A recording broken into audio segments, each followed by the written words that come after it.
Are you ready? Yes, I'm ready. Okay. So we're ready to go. Yeah. Okay, the that's countdown. Okay. Now countdown.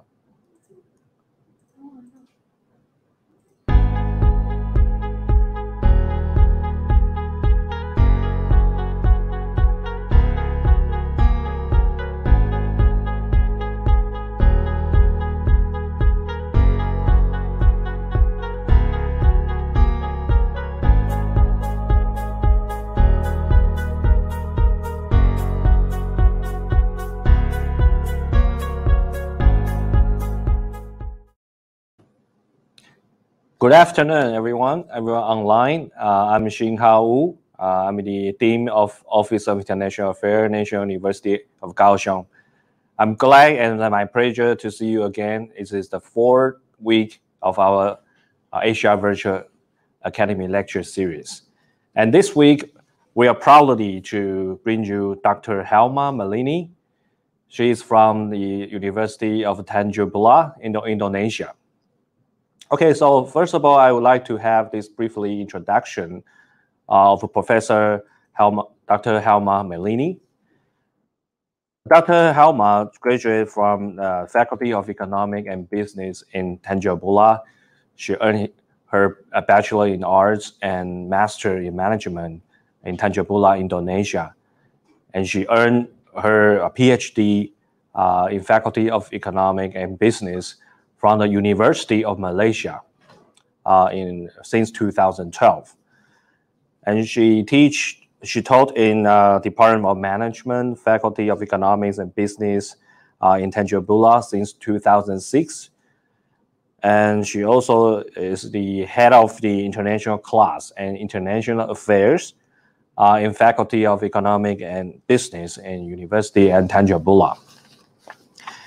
And she has a rich publication in the field of marketing and financing and economics.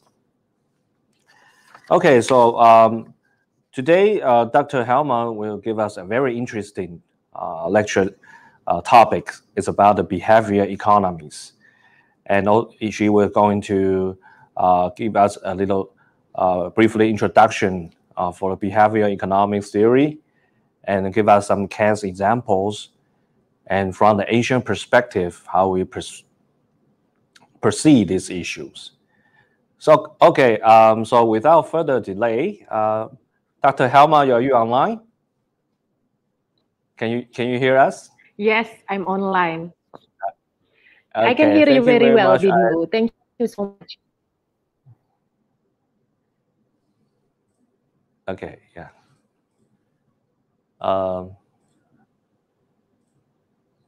Okay, thank you so much. Yeah, okay, so it's a little bit delayed. Start. Okay, it's fine now. So yeah, there's a little bit delay. Okay, it's fine now. No problem at all. Okay, so would you like to give us some welcome message to all the participants online on behalf of the University of Tanjung Balai? Okay, please. Okay, sure, Dingu. So thank you so much for the lovely introduction. So hi everyone, my name is Helma Malini. As Dingu has stated, this is a very formal introduction. Usually I just say hi to our student, but anyway, this is a very special occasion. I even look a bit pretty today because I have prepared since 2 hours ago. Usually a very normal class that I give to my student. I never prepare this very tidy moment. So this is a very special occasion. And then I want to say on behalf of our faculty and then on behalf of our university, I want to deliver my gratitude, but especially to the International Affairs Office of National University of Kaohsiung, who have been cooperated with us since 5 years ago, and then conducting several programs even through this pandemic. And then we have just finished our CCIP program, cultural cross-cultural inter-virtual program that has been conducted between 20 students of NUK and then 20 students of UNTAN. Has been fruitful and delightful delightful cooperation between the two institutions. So thank you so much, Dingo. Thank you very much for Dr. Helma's welcome message. For last week, since last Friday, we have 3 days in row for culture exchange virtually program between the UK and Tangier. I think it's quite a successful and wonderful experience for when I hear from my students. Yeah. So, would you like to have some comments for the program? Yeah, and some feedbacks maybe. Yes. Oh, I think the feedback is only we have to make volume 2. That's the feedback. Okay, yeah, it's not that academic like our lecture series. It's quite fun, and they can share their views, and to introduce their cultural background and even tourism and food.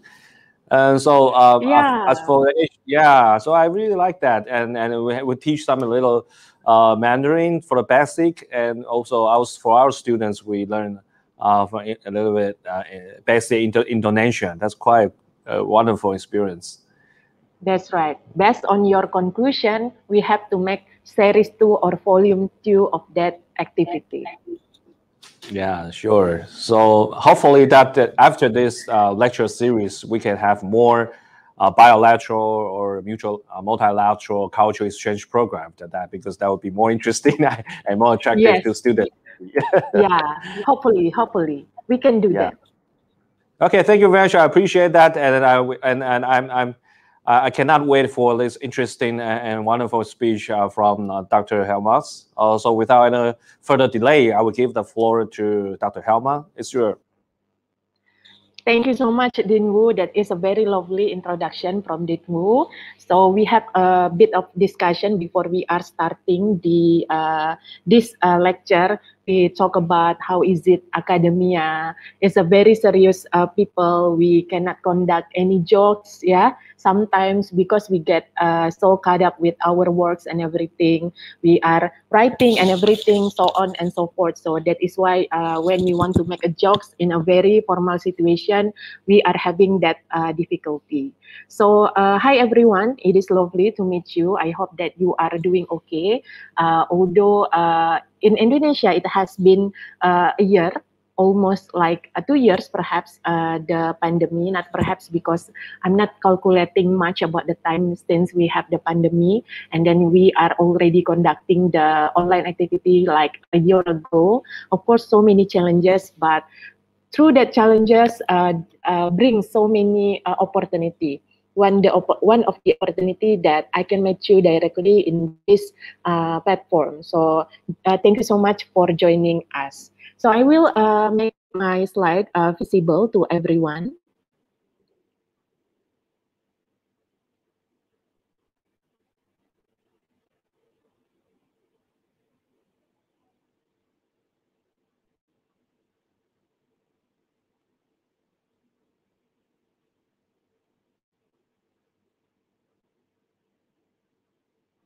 Okay.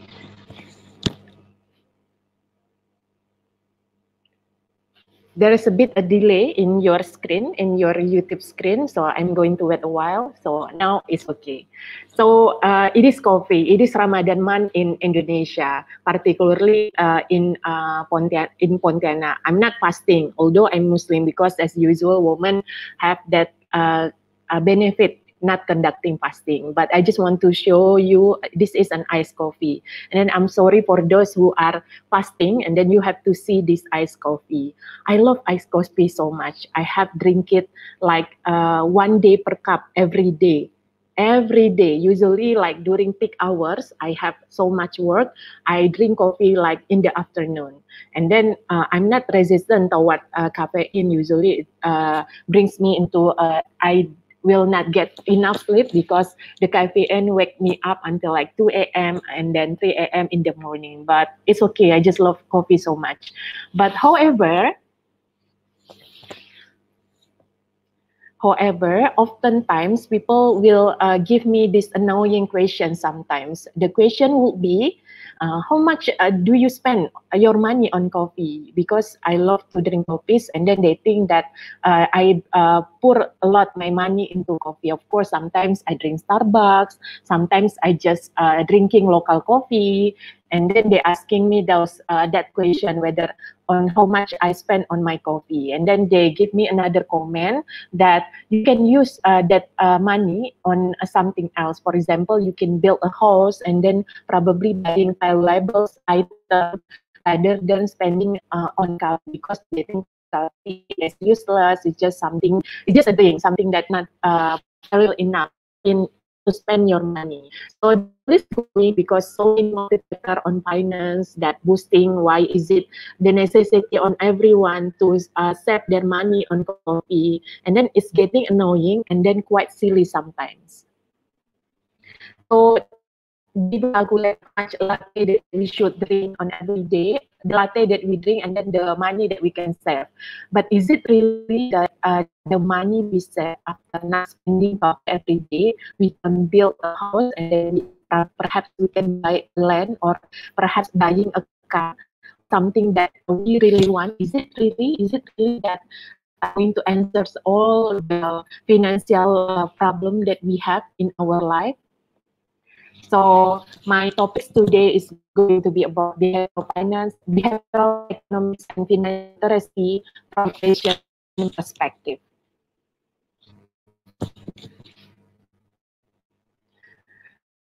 So why is it coffee won't cut it? Why is it you need to think big?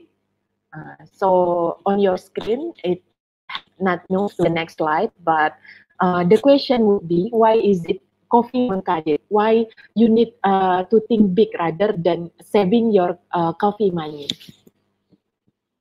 Because this is the reason. You can save quite a lot by paying less for electricity and your internet connection. Lower fees and interest on your mortgage, personal loan, and credit card are not worth chasing.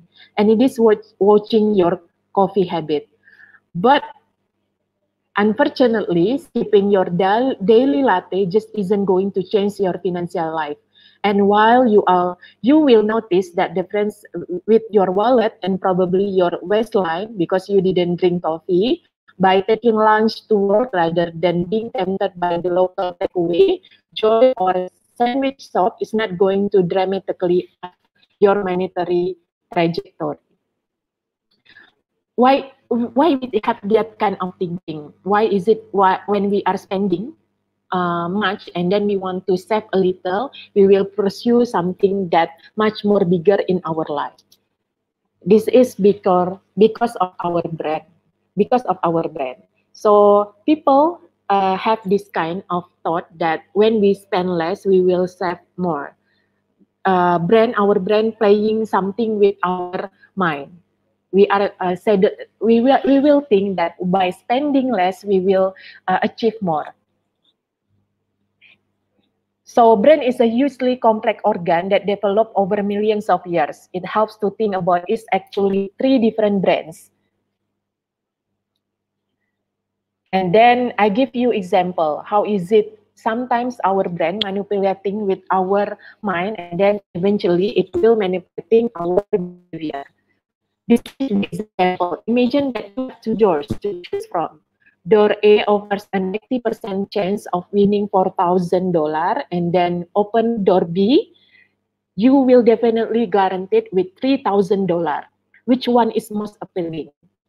Of course, you will go for door A because you suddenly will win $4,000, and then door B, you will guaranteed but not winning. So there are differences between guaranteed and then a chance. Guarantee, I assure you, while a chance, there is a 50% chance of not winning, and then there is a 50% chance if you will I will go back to the slide again.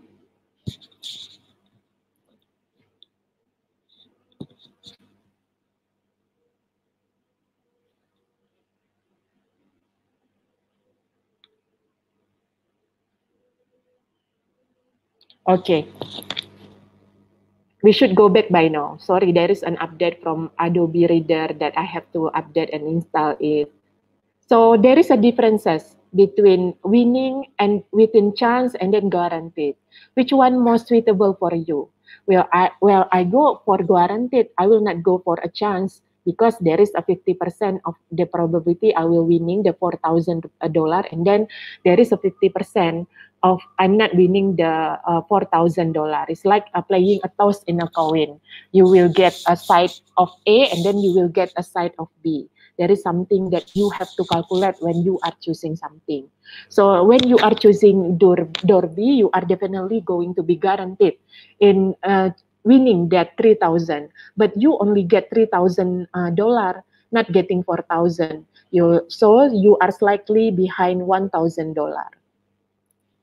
So door A is the rational choice. It is expected value. Value is 0.8 times 4,000 or 3,200, more than the guaranteed 3,000 from door B.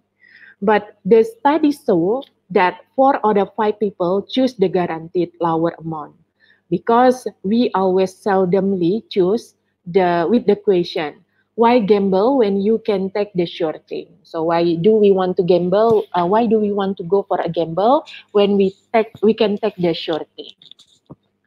Okay, now let's reverse the dilemma. Door A gives you the 80% chance of losing $4,000, while door B gives you 100% of chance of losing 3,000. Let me repeat again. Door A gives you 80% of chance of losing $4,000, while door B gives you 100% chance of losing $3,000. For this particular case, most people will gamble to avoid the certain but smaller loss of 3,000. It's kind of the same problem, but why do people prefer to take the certain gain, but gamble to avoid the loss? So that is a huge question for us. Why do we prefer to take the certain gain, but we will avoid toward the losers? Of course, this is quite a simple. We don't want to have any losers. We just want to think on something that in particular will be ours. So the answer lies in your emotional response to gain and losers. The additional pressure you get from and more gain lessons from incremental step, but the pain curve is much more steeper. Losing is hurts, so you will gamble to avoid that pain. That is why human decisions in the two cases are so different. So we are behaving and then we are delivering response based on our certain condition. So what is behavioral economics? I already give you the prologue and then I already give you the example. So behavioral economics, also behavioral finance, known as behavioral finance in our life, studies the effect of psychological, cognitive, emotional, cultural, and social factor on the decision of individual and institution and how those decisions vary from those implied by classical economic theory. So when we are talking about psychological, it is totally different with psychological subject that you already knew before. What is the differences? The science of psychology learning about human behavior, while the science of behavioral economy learning about the behavior and then how it's affect on the economy and finance itself. So those are totally two different things. So these are the six main principles of behavioral economics. The first is rational choice, prospect theory, bounded rationality, mental accounting, herd behavior, and frame approach. What is rational choice? I will give you the example directly. So rational choice, the example would be investor choosing one stock over another because they believe it offers a higher return.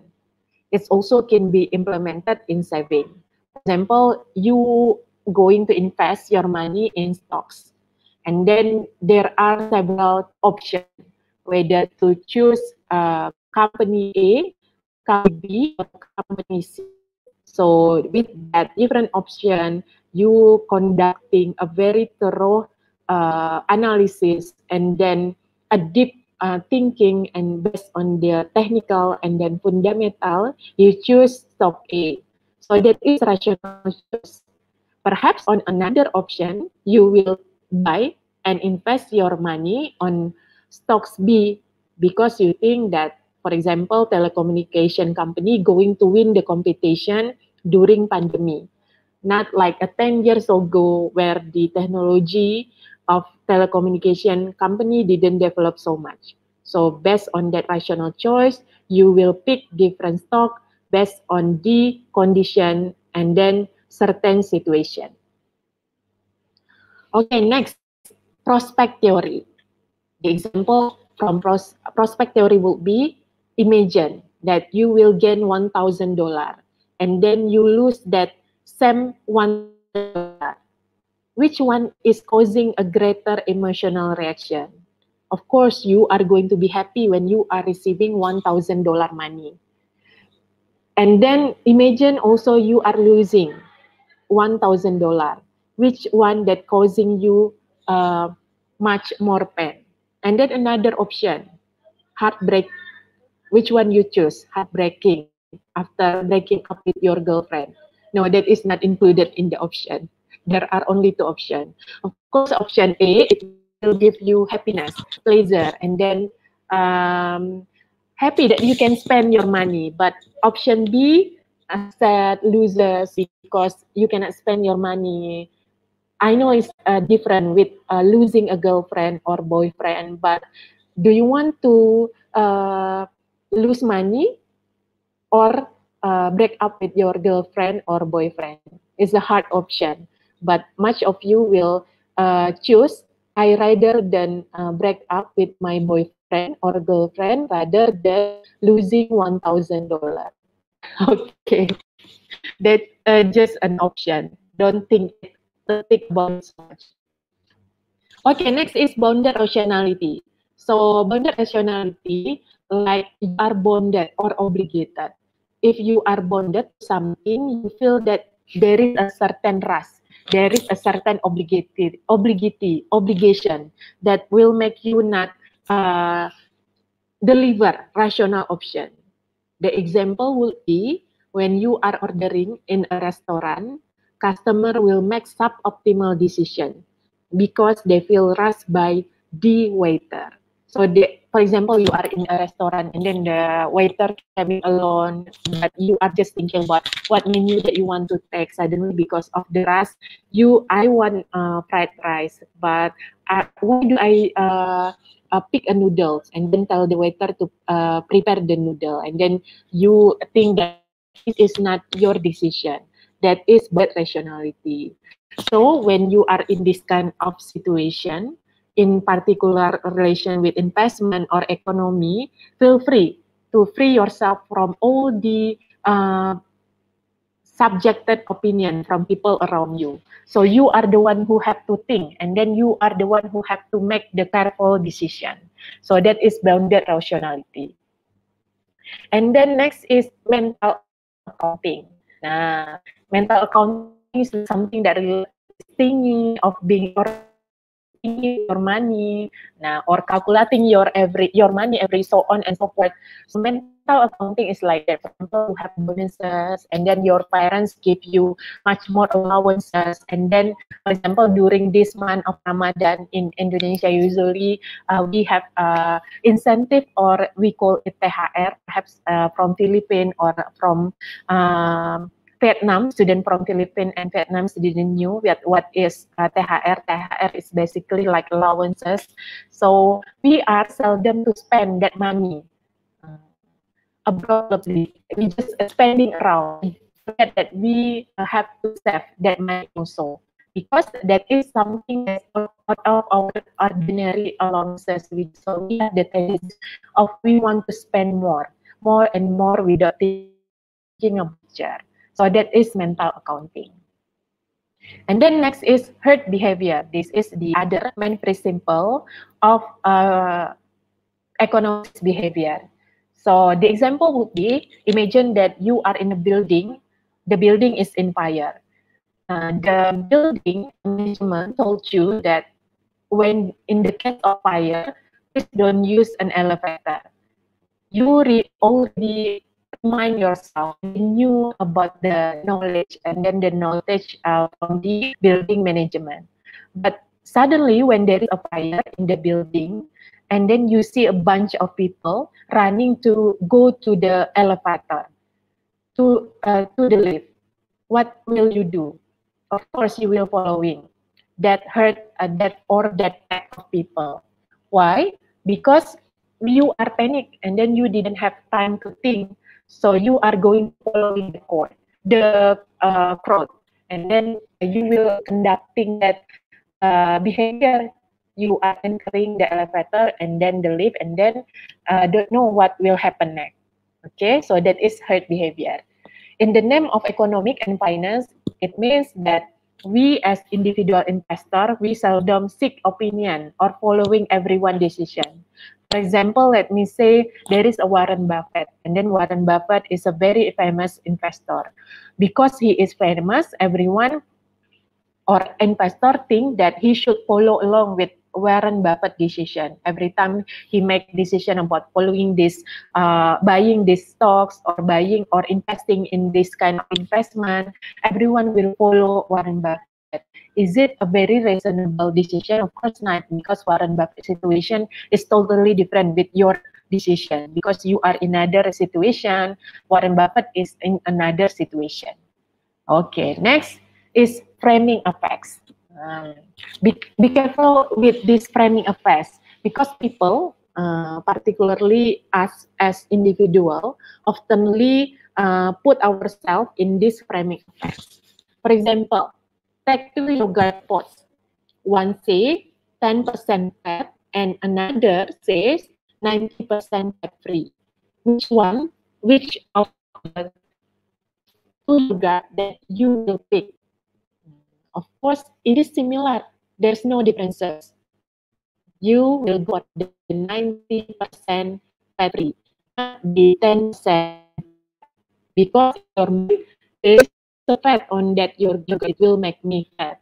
While 90% fat free, it is free from all the fat. 90 is much more bigger than 10. So focus on the 90% fat free. So people will go benefit or profit and advantages rather than losers. So when communicating something or you making an advertising or that related with promoting something, focus on the benefit, not on the losers.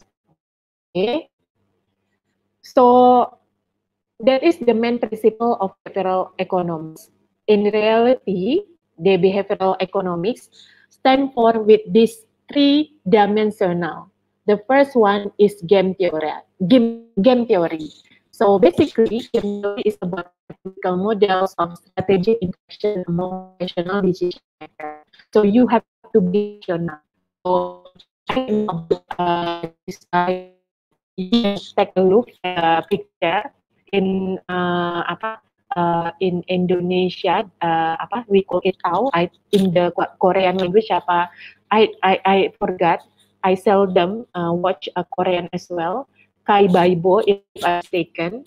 So this is a mathematical situation where we have to face in our daily life. For example, if we go choosing street rather than choosing street B, street B going to take us much more longer to our destination. There is a calculation on that, not based on our, I think, I imagine, I assure you, there is a mathematical condition. That is why game theory is a zero-sum games, where if we choose option A or option B, it will definitely give us different result. Okay, let's continue with the example. Now, the example of the game theory would be, the famous one is prisoner dilemma. So there are two couple. For example, let me just say a couple. The couple would be between a girl and then her boyfriend. Both of them conducting a very serious crime. and then both of them is caught by the police and then interrogated in separated room. So the police give an option for the for this couple. You have to you have to confess, and then both of you will get 1 year, and then if both of you betraying each other, you will get 5 years, and then if one of you confess, both will gain one of you will gain 20 years. Of course, the simple option would be 1 year. Of course, it means confess to the police. But as a human behavior, we will not choose 1 year. Why? It is on separate room. The girlfriend will think that my boyfriend will betray on me and then tell the police that I'm the one who do the crime. While the boyfriend will tell will have this thing before he go to the police and confess. Perhaps my girlfriend already confessed, and then she is betraying me, and then I'm the one who will get 20 years. So what should I do? So both of them is playing this game in their mind. So both of them going to choose to confess to the police. Both of them going either to betray, and then both of them or not confessing, which going to lead them into 20 years or 5 years. So in our life, we are oftenly uh, facing this kind of dilemma, which causing our a lot of risk. Okay. Next will be experimental economics.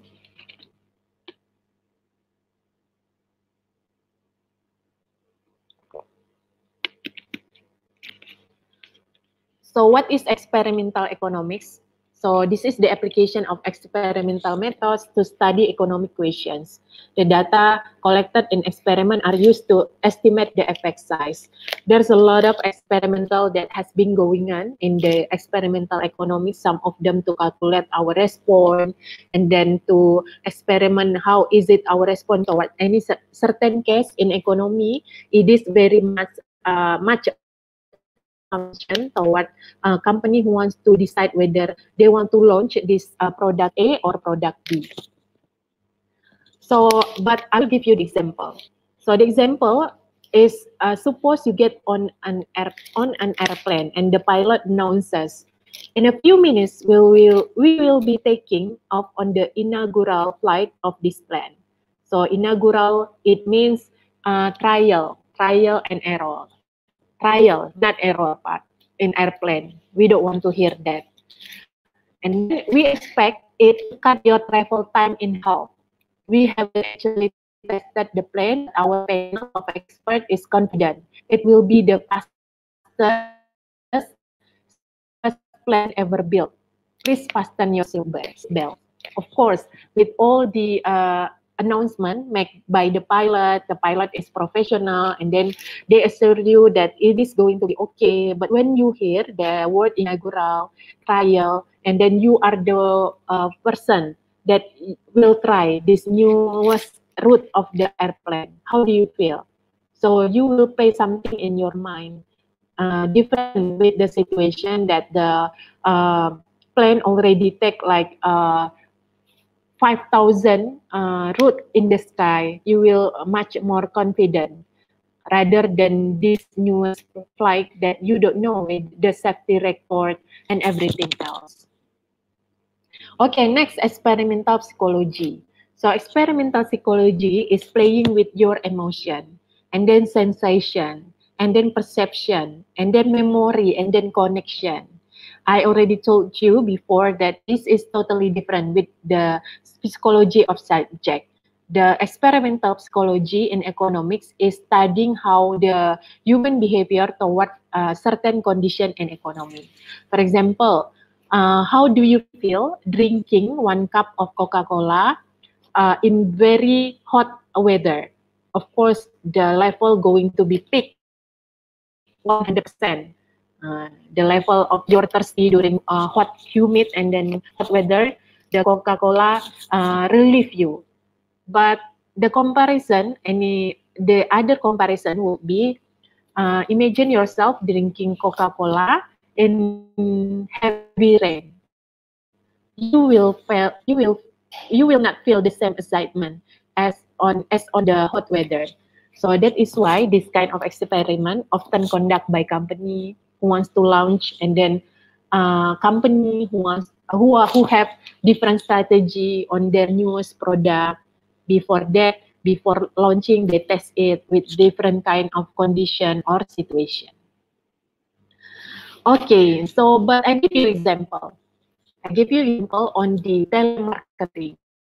They often call us and then offering us anything, any product that they want to market, whether it is credit card or insurance. But sometimes they pick a wrong time. They call us in the middle of the day, and then they call us in the afternoon, and then they call us. I even took a phone call from telemarketing in the morning, where I'm starting my day. I go to the bathroom and then I want to take a shower, and then suddenly the phone ringing. I took the phone call and then they offered me insurance. I said, it is so early. I cannot decide anything because I'm in a rush. Early morning where we are in a rush situation, we don't want to make any decision. So because I have learned about the behavioral economics quite a while, I'm thinking, why do they not implement behavioral economics in their company?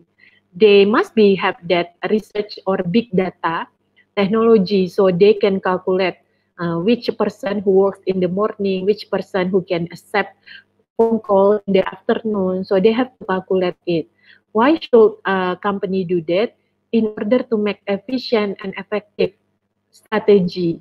So, for example, if they call me in the afternoon, well, where I feel relaxed and I can make decision, I can accept their communication, and then I can make decision. Perhaps I will think to buy their insurance or credit card. So it means if I buy, there is their target. So it's not a waste of time just trying to call me, but at the end, I don't want to buy. So this is the example that oftentimes happen in our daily lives. Okay, let's move. So this is the next will be the example of behavioral economics in our daily lives. The first is playing sport. For example, if you are playing basketball and then suddenly you are winning a sport, at least you are putting a ball like a five ball, and then you are feeling great, and then you feel that you are a basketball player. But have you asked a question to yourself whether it is luck just a coincidence, but because this is something that push you, you are thinking that you are a very good basketball player rather than thinking that this is a luck. Okay, next example would be taking an exam. You already learning from like the couple of weeks when you want to take a final exam, but the result came out, and the result is not as good as what you have been imagined, because you are thinking that you have been learning, so it means it must be the result is good, but the result is so poor, and then you tell your friends that I haven't studied anything at all, so that is explaining the result. So you seldom you are putting the blame on something else rather than to yourself. Okay, next example will be grabbing a coffee. So in a situation in normal day, people often think that grabbing a coffee from Starbucks is much more exclusive rather than grabbing a coffee from the local store. You are willing to show your cup of coffee from Starbucks to everyone rather than a cup of coffee from your local coffee store. Okay, the next example will be playing slot. So playing slot is like a gamble. So when you are playing a gamble, there is no stop. So if you are winning the gamble, you want to win, you want to play again. But if you are losing the game, you want to play also. So there is no stop point when you are gambling. So that is the case of gambling. Okay, next will be quite this, the 5 example. I think I put the similar example playing slot as well. Okay, let's move to the next slide. So let's say what is behavioral economics during pandemic. I want to show you how is it we are thinking during a behavior during pandemic and then related it with behavioral economics. The first thing what we do during the pandemic is we often do normalcy bias. This is something that we often call in behavioral economics. What is normalcy bias? It is pretending that things haven't changed, so we are rejecting the pandemic. We don't want. Often several people want to enter this pandemic mode. They are thinking everything is normal, nothing happened. I met that several person also in my life. They are in the normalcy bias. And then next is status quo bias, where they are following daily routine, and then daily routine is means they conducting social distancing, and then wearing a mask every day everywhere. So it has becoming daily routine. And then they have strong default behavior, where this behavior have become normal for them. And then they don't want to go back to that normal situation again. Okay, next is herd behavior, where they following the crowd. If the crowd is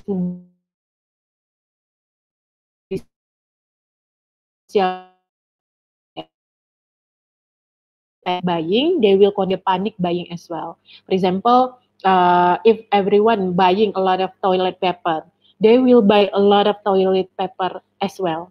So when you want to explain why do people buying a lot of toilet paper and then follow with another people, you can explain it by using the behavioral economics. And then one of them, it means herd behavior. And then next is the last one is loss aversion. So loss aversion is the feeling where you feel the effect of losses more than gain, where you feel that I lost my freedom, I cannot move everywhere. So that is why this loss aversion oftentimes are felt and then leading through the depression to us. So what is the consequence? Let's move on. When we talk about the pandemic during when we are talking about behavioral economics during the pandemic, let's talk about what is the consequence towards Asian people. Now, what is the identification of us as Asian people that given by other races? They say that we are being frugal. We are thinking that being frugal is a virtue. So they think us we want to save more, and then saving is everything for us. And then they think that we want to save our money as much as possible. And then they say that Asian people wanted to pay everything in cash, and then we always look for a bargain. Well, I agree with this part. When I took my mom to my mom always bargain on everything. Okay, next, they think us as they think us that we put our salary. This is not a secret for us. For some of us, we like to brag on our salary. This is often a good thing, but sometimes this is not a good thing as well. And then they think us that we like to give cash as our gift, because we can do anything. We can do anything with our cash. Okay, let's meet Asian people. This is the example of the identification of Asian people or Asian people that live in our daily life. Let's meet Diana. Diana is 28 years old manager. So Diana is a single woman and love to spend her salary to fancy things. This is Diana. Of course, she is single. She has the money. Of course, she already worked so hard. Of course, she want to spend her money on fancy things or something that she loves so much. And then next is we met with Bonita. Bonita is 24 years old, programmer. So Bonita is an independent woman and loves adventure. She loves embarking to new journey by making new friends and traveling. Okay, so Bonita loves embarking to new journey and making new friends and traveling. And then let's meet Anastasia. So Anastasia, perhaps all of you who are watching this Asia Virtual Academy. So Anastasia is a student with a cheerful spirit. She loves trying new idea with her friends and then implementing it into a new business. So this is three different people of Asian people. It is often we meet these three people in our daily lives, and then we meet them, and then we end them conducting normal activity, and then we often forget that our normal activity lead into something. What do we lead into? Will influence our economy. So it is a tool for growth and then for economic stimulation and then income distribution and development level. So when we talk about engine for growth, for example, we buy something on the way to our home, and then it means we are circulating our money to the growth of economy. And then next, we also stimulate economy, like when we go to online shop, and then we put our money to another shop, and then another shop perhaps not having the product directly, but they have to purchase the product to another distributor. So it means the circulation will move around. And then next, we will distribute income. If we buy in online shop, the online shop can pay their employee, and then the employee can buy something to their children, paying school, paying bills and everything. And then of course it's improve the level of development in one country. Okay. So that is the situation. How is it we as a person or we as individual going to form our economy? But let's talk about how is it culture in one country going to form behavioral economy and then influence their economy. So let's see the Pali culture in South Korea.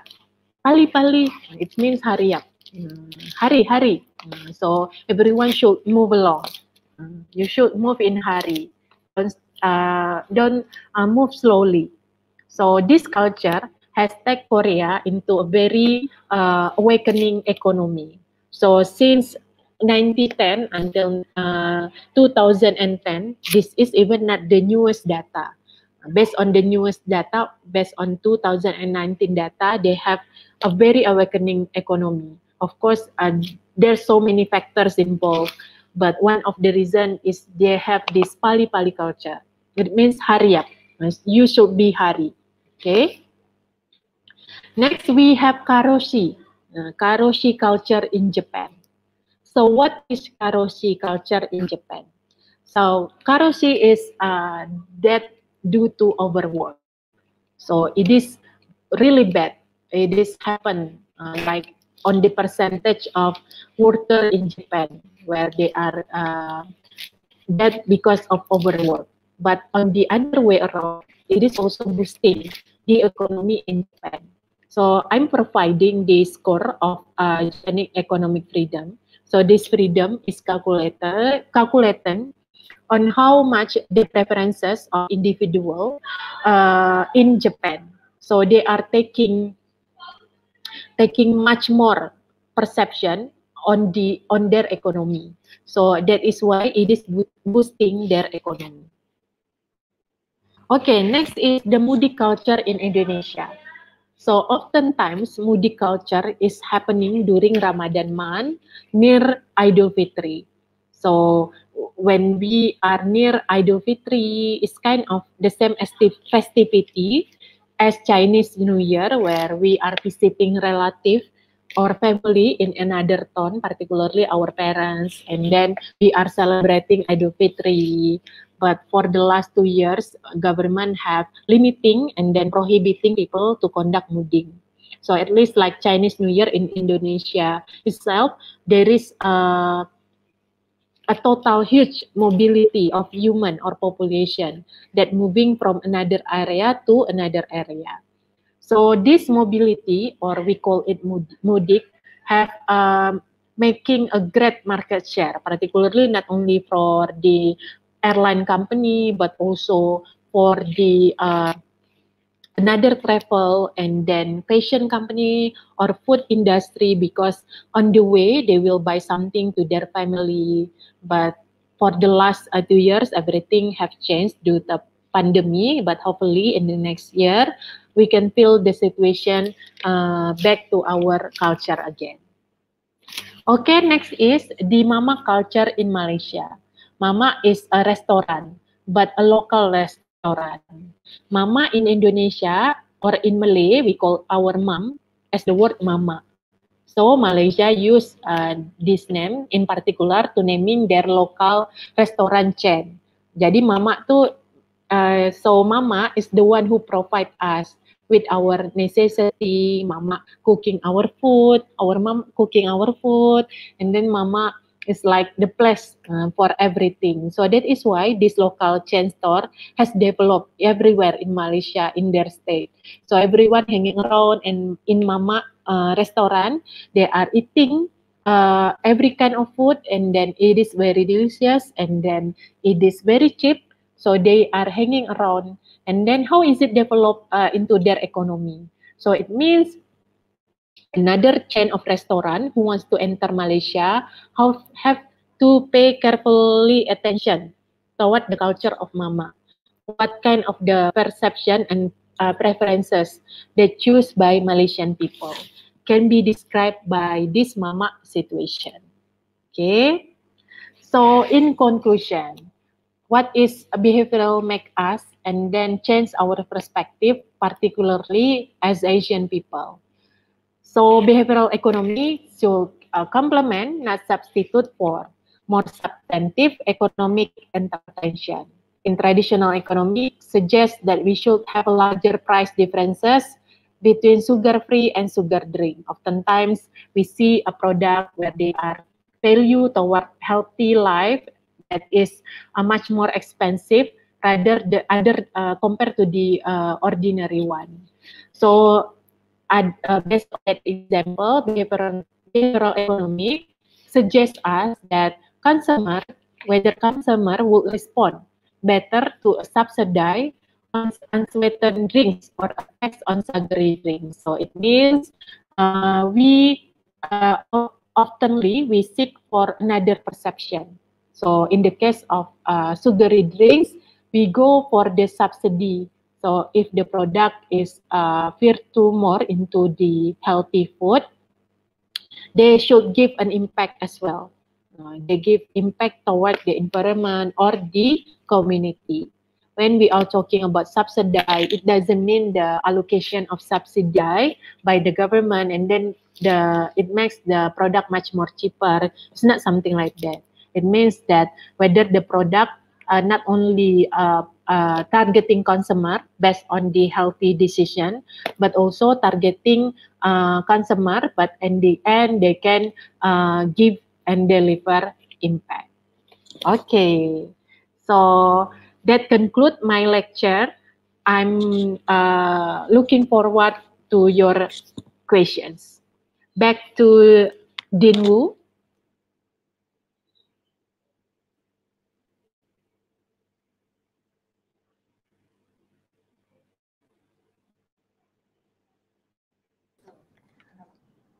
Okay, so it's wonderful. I appreciate for Dr. Helma's wonderful speech. A very interesting topic. It's quite different with the traditional economics class. You know, that I learned so much, and I mean, I'm not an economist, but I'm so amazed about the speech and about the question. You know, that it's just keep me thinking. Keeps me thinking. I don't know whether there's a correct answer for the questions, but you know, just leave us uh, a lot of things to think it over, and perhaps that would give us more inspiration for policymakers. If we Yeah. can, yeah, if we can use this behavior economy as a tool, because I'm a lawyer, so I'm not an economist, but you know, every policy or law or regulation should be based on economy analysis. But from a traditional point of view, we will use traditional economy models. But you know, let us just open my mindset about behavior economies, and I think it would be a growing theory. I mean, in the fields of economies, I don't know, maybe, yeah, but you know, it's quite interesting.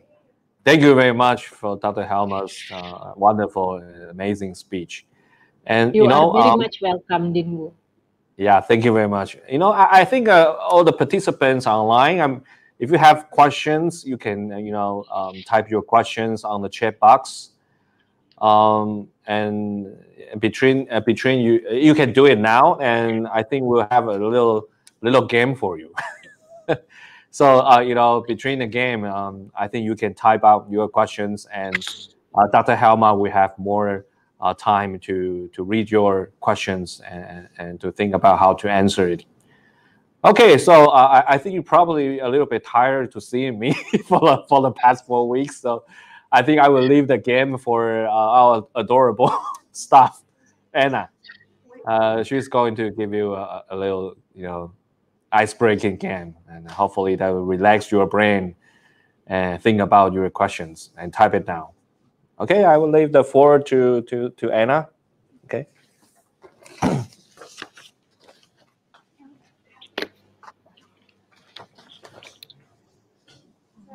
Hi everyone, I'm Anna. Let's 为 proceed 什么 to 他 the 看不到他？ icebreaking section. 为什么看不到他？Hi everyone, I'm Anna. Let's proceed to the icebreaking section. Okay. Later we will do 3 games and participants can join us and leave your message or your answer in the comments. And the first question. Okay. What does the picture represent?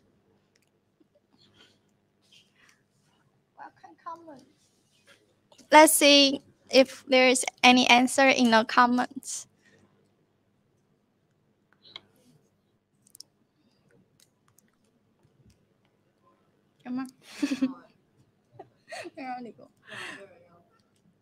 Okay, so we'll go to the answer.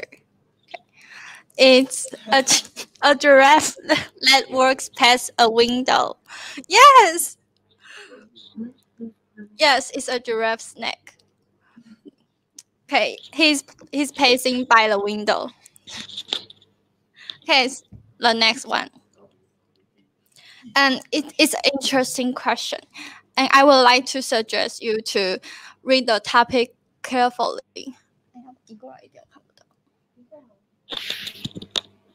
You drive a bus from the Rotterdam to Delft, and the first bus stop, 33 people get in, and the second stop, 7 more people get in, and 11 passengers step off. At the third bus stop, 5 passengers step off and 2 people get in. After 1 hour, the bus arrives in Delft. And the question is, what is the name of the driver? Type your answer, please. Does anyone notice? What is the name of the driver?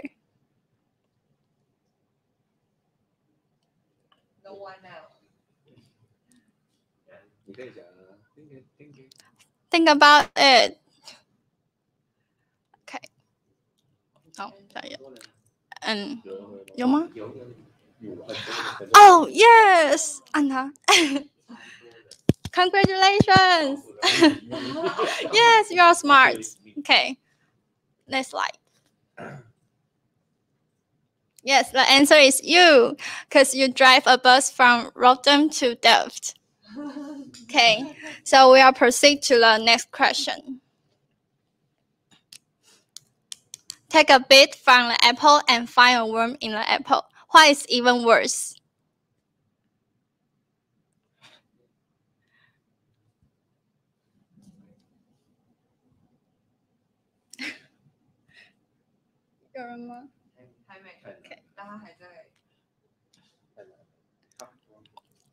It's a joke.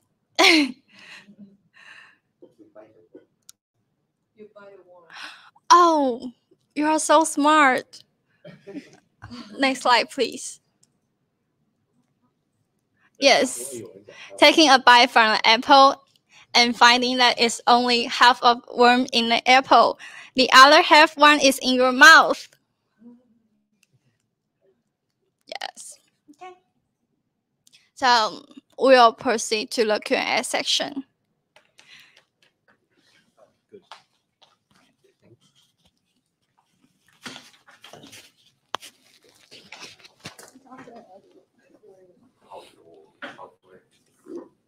All right, so it's a little bit quiz, and I hope you are relaxed.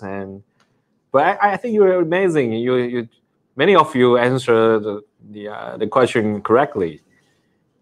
Okay, so are there some questions coming up? And right. So, Dr. Helma, do you want to answer which questions specifically? I think we have several questions here. From Fanny Kristen. So Fanny asking, I would like to ask questions since consumption will influence the economy, but how did the panic behavior to massively buy goods can cause inflations? Christy. Fanny Christine. Yeah. Is it this questions? Yeah, this question. Oh, yeah, for Christy, right? Okay. Yes. So thank you, Fanny, for your questions. So it is like this. When you buy something in a huge amount, you are taking the availability of that product in the market. So if another person want to buy that product, they don't have the item anymore in the market. But the money is still circulating in the market. So when the money circulating in the market while there is no product, it means the inflation will keep increasing. It is that simple because that is why like the government and then economies like allow prohibiting us from hoarding product or certain item, particularly like during pandemic, people who are hoarding masks, and then they will limiting the supply. Not only you are limiting help supply to people, but also you are increasing the level of inflation. I hope this question enough for you, Penny.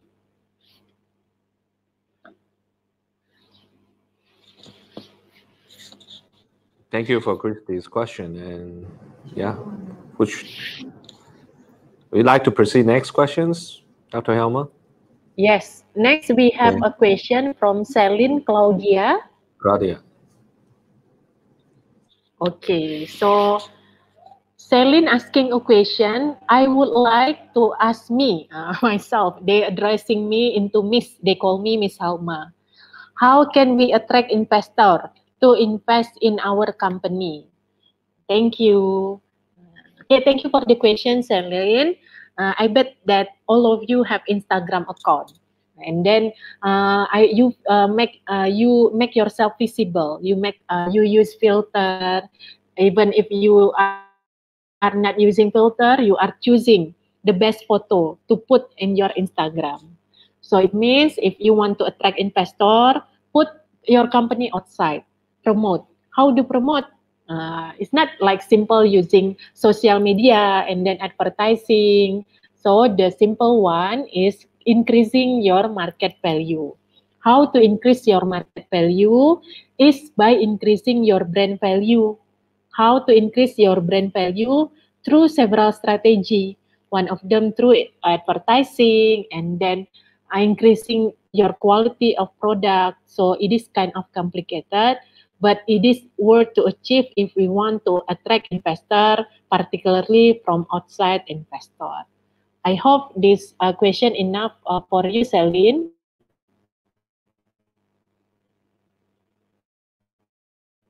Wow.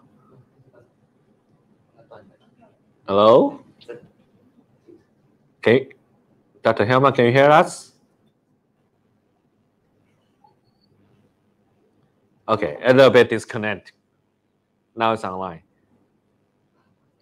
Yeah. Hello? Can you hear? Yeah, okay. I can hear you clearly. Yeah. 还有没有问题? Okay. We're waiting for questions. Between that, I think I have a question. Maybe I have to show you about behavior economies. I think culture factor is also vital for making choices. So you have just give us many good examples from like Korean experience, Karoshi in Japan culture, Mama, yeah, Yeah, Mama Mama. in Malaysia.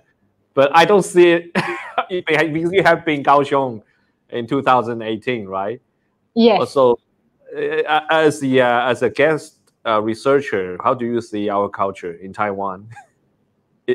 Oh, Yeah, I okay. haven't heard your example about Taiwanese culture.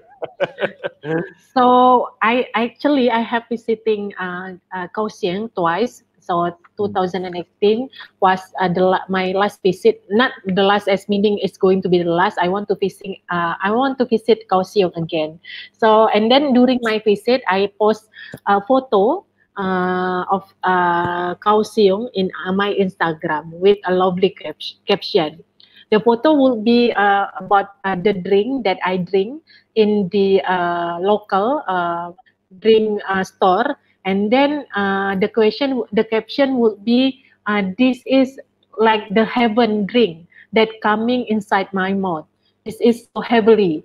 And then I just feel heaven because I drink that drink. So what I capture is that you have a very famous local store you that coming to foreign country.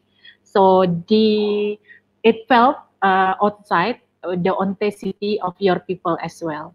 So it means the local cuisine is one of the specialty of Taiwanese people. You are very honest and then truthful as well. And then at the end of my caption, I write that Taiwan is one of my favorite country. Okay, thank you very much for for your insight for observation of Taiwan. I mean, many foreign guests when they come to Taiwan would say some similar perceptions that we have a slogan describing the Taiwanese culture is saying that the best cynic in Taiwan would be the people in Taiwan. That's the best cynic because I think That's the true. Taiwanese people is quite friendly and kind to Yes, foreigners, and without totally any, agree. I think that, but that from Taiwanese perspective, I just discussed with my staff about what if we would put it in one word or one term describing the culture of Taiwan, what would it be? And we comes out a little bit conclusion. I'm not sure whether that's right because we'll say that food. food is everything for Taiwanese daily life. So yeah, so like you can eat 24 hours and you can get food easily. I mean, from breakfast and for dinner and even for a nice supper in night market, you can get everything you like. And the variety of food. So that's our daily life, I would say. If you want to invest on Taiwan, probably food industry. It's within our blood and within our DNA. Yeah, so it's amazing if you have proceed economic um, investment choices or decision to make. I think in Taiwan, you would say that food is everything in our daily life. That's what we come out with a conclusion with the discussion. Yeah. I see. Not to mention your boba drinks is famous all over the world. What? Boba. Oh, yeah. Bubble tea. Yes, bubble tea. We call it Bubble tea. boba. Yes. I Yes. don't know whether I named it Have you correctly. tried? Have you tried bubble tea? You Of like it? course. Yes, I And like it and so do you much. do you like a stinky tofu? Stinky tofu. you know, like fried Yes, I tofu is quite stinky. Yeah. yes, I have tried it, and unfortunately, I didn't like it. But my friend loved it so much. Okay. You don't. Yeah. Half. For yes, half. Some people like it. I mean, if it tastes, it's quite Yeah, tasty. Yeah, but yeah, someone just cannot stand for that stinky smell or something. Yeah. yeah. So. But we have some question coming up. So would you like uh, to take questions? Yeah. So, okay. We go to the question from Eligia Monixa. So, Eligia asking a question: How we can educate people in pandemic situation? We can see how the people ignoring about the policy. Okay, this is a good question actually, Eligia, because during pandemic, oftentimes people quite hesitant in implementing the policy, where this is not something to blame for them. For example, during this Ramadan activity in Indonesia, this is a very festive month where we want to celebrate. This is something that we already feel during our childhood. So when government facing this kind of situation, it's not the society that needs to be blamed, but the government have the one that have to put the strict restriction is the government itself. So if the government keep on blaming the people who don't want to wearing a mask and then still making a crowd or come to a crowd place, they are not something. They are not the party that who's supposed to be blamed. The one that should conduct a very thorough policy is the government itself. Yeah. In this case, we are obey through two regulation. So it means the strict regulation, it should come with a punishment. So do we obey? Do we obey through punishment? Of course not. We are human being. We are have this tendency of not obeying into regulation. So if you give a fine to society or that is not uphold to the regulation, then the government should implement the fine. If you are fining the people who didn't want to wear a mask for let's say $20 in $20 US. So the government should really implement the fine to the people, not you can negotiate with the fine or it's just a win-win solution or there is a way out from the fine. So that is my answers. I hope this is enough for you, Elijah. Thank you for your question. Okay. Thank you for mostly asked questions. If you are interested about, just a little bit comments. I think if you are interested about uh, the COVID-19's response from government perspective, I think the in May 18, last week's talk, we invite uh, Dr. Lin Jingyi. She's going to speak about the COVID-19 and government responses from Taiwan's perspective, and why is the prospects in aftermath of pandemic. So yeah, just a little bit of advertisement for the 18th May 18th speech. We still have some questions, I think. Yeah. So Okay. please. I will go with Mayang Puspitasari. So I would like to ask a question. There is the local cultures could change globalization or with the emerging trends that influence their economies.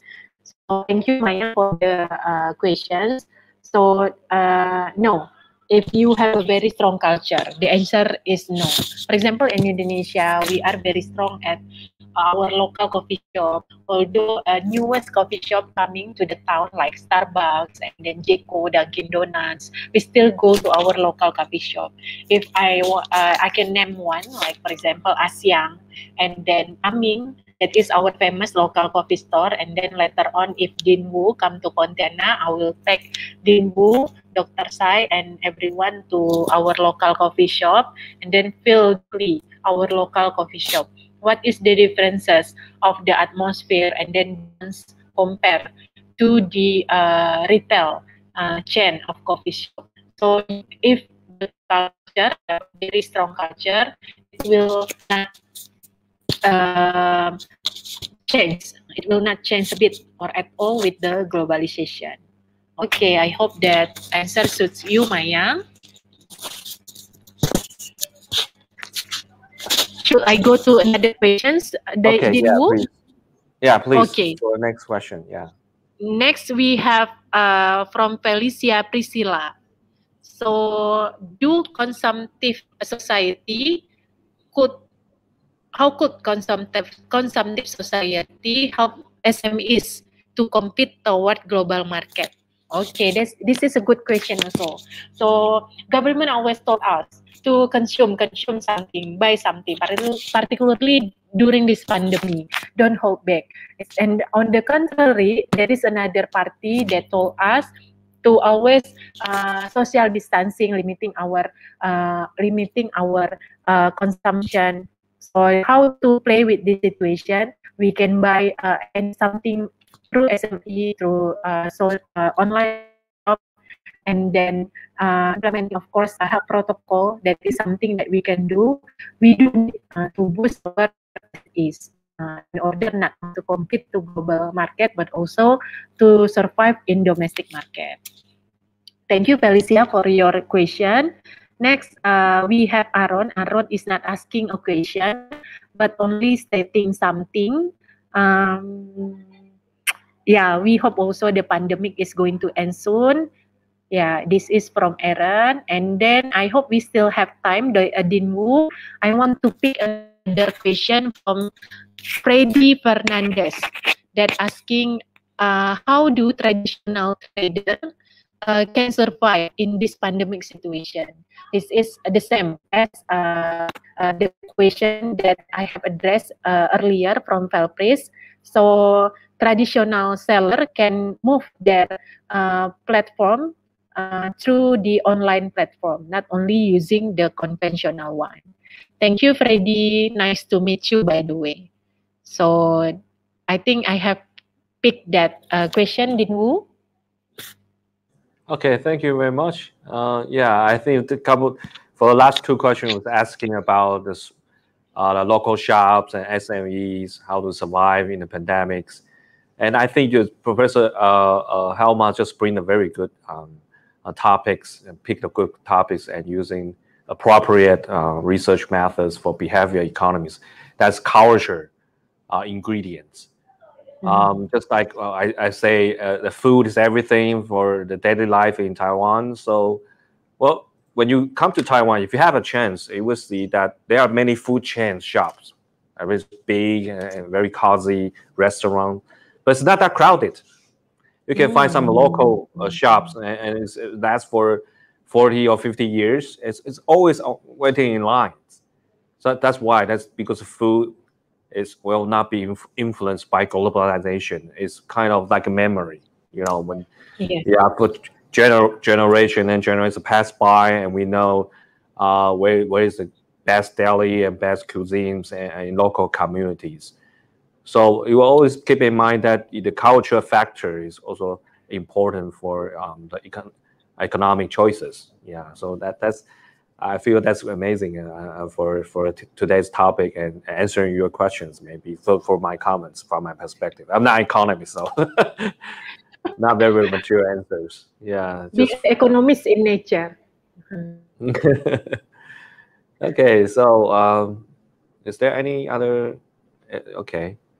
All right. So if there's no any other questions, so Dr. Helma, do you like to give us some concluding remarks or conclusion for today's discussions and presentation? Okay. Okay. Yeah. Thank you so much, Dinwu. I'm so Mm. happy delivering a lecture to all of our lovely students, our participants that already read with us today to delivering this uh, a very great event. And then I'm thankful to NUK to create this event and bring opportunity to our students. And then please, you have deliver your comment in the comment section, and then hope that we can gather again in another event, not only through YouTube, but meeting each other, perhaps conducting another virtual activity where it is in synchronous a real meeting, and then you can feel the atmosphere directly, although of course it's still virtual. So thank you so much, Dinwu. Thank you very much. I appreciate that. That's an amazing speech.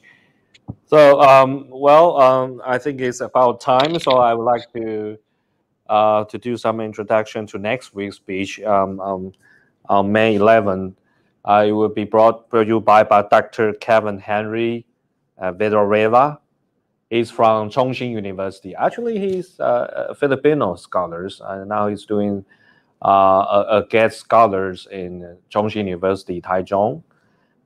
Since the Chongqing University is also our partners for HR Virtual Academy, so I look forward for Dr. Henry's speech, and he's going to give us a topic about the role of the university in the era of climate change. Okay, that meets our overall themes of global study and sustainability. So we all look forward because Dr. Henry has a work and educated in Europe for a couple of decades, and now has come back to Philippines in Europe, University of Philippines, Visayas. He has done his guest fellowships in many countries, including in Taiwan.